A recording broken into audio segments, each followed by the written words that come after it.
त्याला 3 डोळे होते. तिनं चढायला सुरुवात केल्यावर तोंड वर झालं. वरल्या साईडनं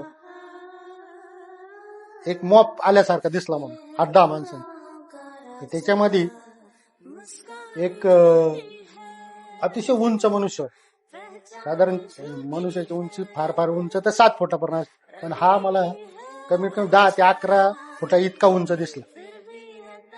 अरे बापरे, इतका मनुष्य उंच असतो. आणि त्याला धरून त्याची तब्येत बिब्येत जरा भक्कमच होती. त्याला धरून ह्या साईडनं 3-4 माणसं, ह्या साईडनं 3-4 माणसं धरून चालले, तशी खाली उतरत. ते एखाद्या कैद्याला कसं धरून पकडून चालवतात तसं कैदी धरून चालवल्यासारखं त्याला. पण मला कसं वाटलं एखादा पेशंट असेल आणि ते वॉर्ड बॉय असतील साईडचे, त्यांनी पकडून त्याला खाली आणलं असेल. पण त्याला स्ट्रेचरवर आणतील किंवा व्हीलचेअरवर आणतील ना, चालू थोडं आणणार आहे. त्याच्या तोंडाकडे बघितलं, त्याला 3 डोळे होते. बापरे. 2 डोळे 2 साईडला आपले असतात तसे, पण 4 मनुष्याचे उंच असल्यामुळं आणि ते पडल्यामुळं 4च असा एवढा 4. हा व्हिडिओ पूर्ण पाहण्यासाठी बायोमध्ये लिंक दिलेली आहे. लिंकवर क्लिक करा आणि मिस्टर टॉक्स युट्यूब चॅनलला जाऊन पूर्ण व्हिडिओ पहा.